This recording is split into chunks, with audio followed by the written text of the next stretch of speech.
എൻ്റെ പേര് സോന. ഞാൻ കോട്ടയം അയർകുന്നത്ത് നിന്ന് വരുന്നു.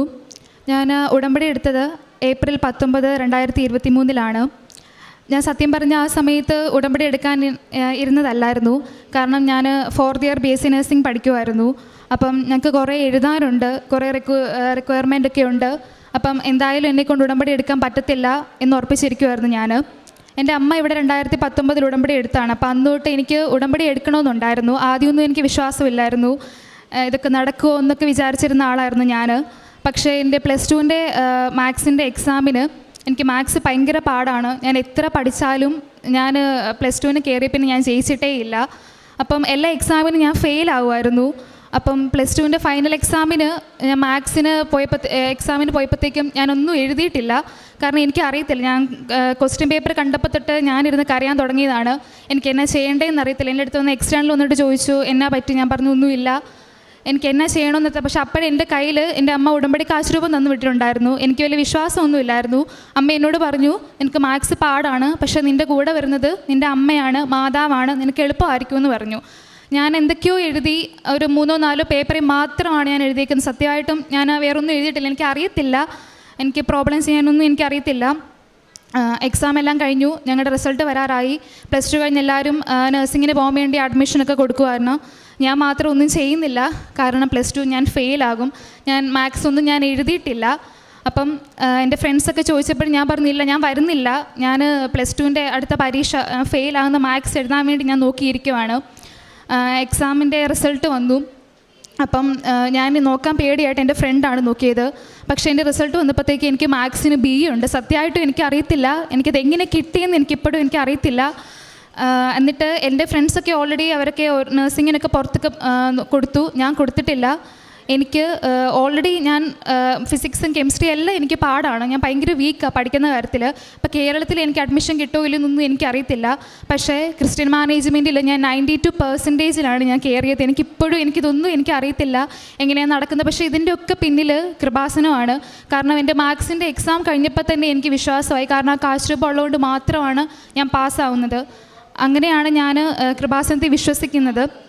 അപ്പം ഞാൻ 4th ഇയർ പഠിച്ചുകൊണ്ടിരുന്ന സമയത്ത് എൻ്റെ റൈറ്റ് ബ്രസ്റ്റിൽ എനിക്കൊരു സിസ്റ്റ് പോലെ ഉണ്ടായിരുന്നു. അപ്പം ആദ്യമൊന്നും ഞാനത് കാര്യമാക്കിയില്ല. ഞാൻ വിചാരിച്ച എന്തെങ്കിലും പീരിയഡ്സ് അങ്ങനെ എന്തെങ്കിലും ആയിരിക്കും എന്നാണ് ഞാൻ വിചാരിച്ചത്. അത് കഴിഞ്ഞപ്പോഴത്തേക്കും ഞാൻ വിചാരിച്ചു എന്തായാലും ഹോസ്പിറ്റലിൽ പോയി ഡോക്ടറിനെ കൊണ്ട് കാണിക്കാം എന്ന് വിചാരിച്ചു. അപ്പോൾ ഞങ്ങൾക്ക് ഗവൺമെൻറ് ഹോസ്പിറ്റലിൽ പോസ്റ്റിംഗ് ഉള്ള സമയമാണ്, OBGയുടെ. അപ്പം ഞാൻ അവിടുത്തെ നല്ലൊരു സർജനെ കൊണ്ട് കാണിച്ചു. അപ്പോൾ ആ സർജൻ എൻ്റെ അടുത്ത് പറഞ്ഞു, ഇത് ഉറപ്പായിട്ടും പെട്ടെന്ന് തന്നെ ബയോപ്സി ചെയ്യണം. കാരണം ഒരു CA അങ്ങനെ സസ്പെക്റ്റ് ചെയ്യുന്നൊന്നുമില്ല, എന്നാലും അർജൻറ്റായിട്ട് ചെയ്യണം, നഴ്സിംഗ് പഠിക്കുമല്ലോ, അപ്പോൾ തനിക്കറിയാലോ എന്ന് പറഞ്ഞു. അപ്പോൾ അത്രയും നാളും പേടിയില്ലാതിരുന്ന് എനിക്ക് ഭയങ്കര പേടിയായിപ്പോയി. അപ്പോൾ അതുകൊണ്ടാണ് ഞാൻ ഉടമ്പടി എടുക്കാൻ വേണ്ടി വരുന്നത്. അപ്പം ഞാൻ എൻ്റെ അമ്മയോടൊന്നും പറഞ്ഞില്ല ആദ്യം. ഞാൻ വന്ന് ഉടമ്പടി എടുത്തു. അത് കഴിഞ്ഞ് ഞാൻ എൻ്റെ അമ്മയോട് പറയുന്നത്. അപ്പോൾ വീട്ടിലെല്ലാവർക്കും ഭയങ്കര വിഷമമായി, അമ്മയ്ക്കൊക്കെ ഭയങ്കര സങ്കടമായി ഇതൊക്കെ കേട്ടപ്പോഴത്തേക്കും. അത് ഞാനിവിടെ വന്നു അച്ഛനെ കണ്ടു. അച്ഛൻ്റെ ബ്ലെസ്സിങ് മേടിച്ചു. ഞാൻ പോയി സ്കാൻ ചെയ്തു.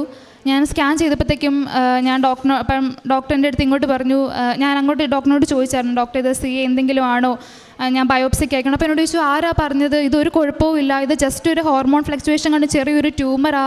എനിക്ക് സത്യം പറഞ്ഞാൽ എനിക്കത് വിശ്വസിക്കാൻ പറ്റിയിട്ടില്ല. കാരണം എന്നെക്കൊണ്ട് തന്നെ എൻ്റെ കൈ വെച്ച് തന്നെ ഡോക്ടർ ഫെൽറ്റ് ചെയ്യിപ്പിച്ചു. അപ്പം അതിന് അത്യാവശ്യം നല്ല സൈസുള്ളൊരു ട്യൂമറാണ്. അപ്പം അതൊരു CAയുടെ ട്യൂമറൊക്കെ എങ്ങനെയാണോ അതുപോലെ ഏകദേശം ഇരിക്കും.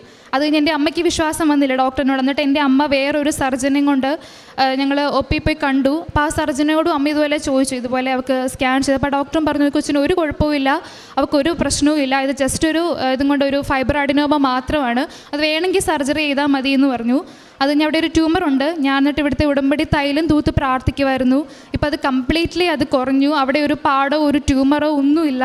സത്യമായിട്ട് ഇത് മാതാവിൻ്റെ ഏറ്റവും വലിയ അനുഗ്രഹമാണ്. കാരണം ഞാൻ ഒരുപാട് പേടിച്ചു പോയൊരു കാര്യമാണത്.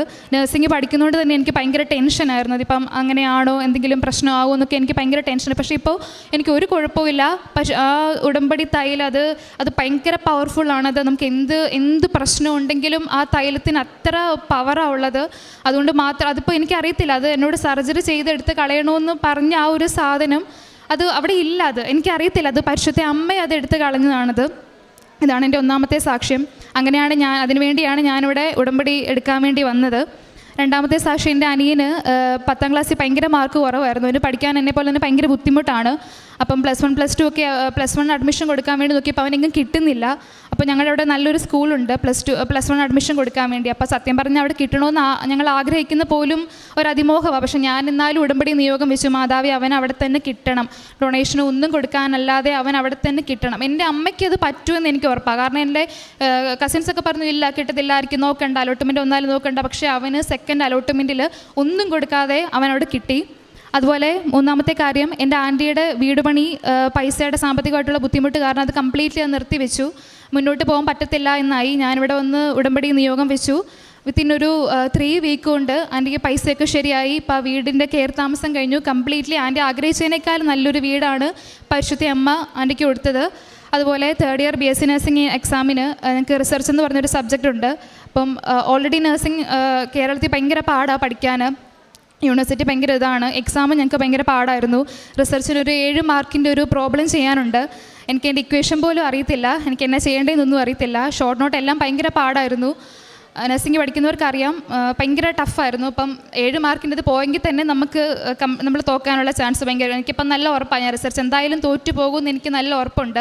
പക്ഷെ അപ്പോഴും എൻ്റെ കയ്യിൽ എൻ്റെ അമ്മയുടെ കാശുരൂപം ഉണ്ടായിരുന്നു. അമ്മ എനിക്ക് തന്ന പരിശുദ്ധ അമ്മയുടെ കാശുരൂപം ഉണ്ടായിരുന്നു.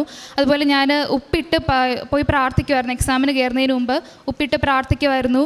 എനിക്ക് 3rd ഇയറിൻ്റെ റിസൾട്ട് വന്നപ്പോൾ എനിക്ക് കഴിഞ്ഞ 2 വർഷത്തേക്കാളും ഏറ്റവും കൂടുതൽ മാർക്ക് എനിക്ക് 3rd ഇയർ ആയിരുന്നു. അതുപോലെ എൻ്റെ ഒരു ഫ്രണ്ടിന് 2 സബ്ജക്റ്റ് അവൾക്ക് സപ്ലി ഉണ്ടായിരുന്നു. അത് നല്ല കുഹാസിൻ്റെ സപ്ലി അത്യാവശ്യം നല്ല പാടാണ്. അവൾ സപ്ലി എക്സാം എഴുതാൻ വേണ്ടി പോയി. അത്യാവശ്യം പാടായിരുന്നു എക്സാം. പക്ഷേ പോയ സമയത്ത് മാതാവിൻ്റെ ഉപ്പ് കൊടുത്തു വിട്ടിട്ടുണ്ടായിരുന്നു. അവൾ ആ ഉപ്പും പിന്നെ ഇവിടുത്തെ ഒരു കാശുരൂപം കൊടുത്തു വിട്ടിട്ടുണ്ടായിരുന്നു. അതുകൊണ്ടാണ് അവൾ പോയി എക്സാം എഴുതിയത്. അവൾക്ക് ആ ആദ്യ അറ്റംപ്റ്റിൽ തന്നെ അവൾക്ക് 2 സബ്ജക്റ്റിനും നല്ല മാർക്കോടെ അവൾ പാസ്സായി. അതുപോലെ എൻ്റെ അമ്മ ഇവിടെ വന്ന് ഉടമ്പടി എടുത്തപ്പം അമ്മ ഉടമ്പടി വെച്ച എല്ലാ കാര്യങ്ങളും തന്നെ സാധിച്ചതാണ്. അപ്പോൾ ഇതുപോലെ ഇവിടെ ഞങ്ങൾ സാക്ഷ്യം പറയാൻ വേണ്ടി വന്നപ്പം എഴുതി തന്നാൽ മതി എന്ന് പറഞ്ഞു. അങ്ങനെ എഴുതി കൊടുത്തു. എന്നാലും അത് പറയാതിരിക്കാൻ പറ്റത്തില്ല. കാരണം എൻ്റെ അമ്മയ്ക്കൊരു ജോലി വേണ്ടത് ഏറ്റവും അത്യാവശ്യമായിരുന്ന ഒരു സമയത്ത് എൻ്റെ അമ്മ കുറേ ജോലിക്ക് വേണ്ടി അന്വേഷിച്ചു. അപ്പോൾ ഒന്നും കിട്ടിയില്ല. അപ്പോൾ ഇതുപോലെ ഈ അംഗനവാടിയിലെ ടീച്ചേഴ്സിൻ്റെ ഹെൽപ്പേഴ്സിൻ്റെ ഒക്കെ ഒരു ഇൻ്റർവ്യൂ ഉണ്ടായിരുന്നു. അപ്പം അമ്മ ആ ഇൻ്റർവ്യൂവിന് പോയി. അമ്മ പറഞ്ഞു അവിടെ വന്നവരൊക്കെ ഇതുപോലെ ഓരോന്നൊക്കെ പഠിച്ചുകൊണ്ടിരിക്കുന്ന ഒരു എക്സ്പീരിയൻസ് ഉള്ളവരുമാണ്. എൻ്റെ അമ്മയുടെ ഈ ഉടമ്പടി കാശുരൂപം മാത്രമേ ഉള്ളൂ, വേറെ ഒന്നും എൻ്റെ അമ്മയുടെ ഇല്ല. ആ ഒരു റാങ്ക് ലിസ്റ്റിൽ 304 പേര് വന്നതിൻ്റെ അകത്ത് ഒരു റാങ്ക് ലിസ്റ്റിൽ ഒരു 10 താഴെയിലും വന്നെങ്കിൽ മാത്രമേ എൻ്റെ അമ്മയ്ക്ക് എപ്പോഴെങ്കിലും ഒരു വേക്കൻസി ആണെങ്കിലും ടെമ്പററി ആയിട്ടേലും കിട്ടത്തുള്ളൂ.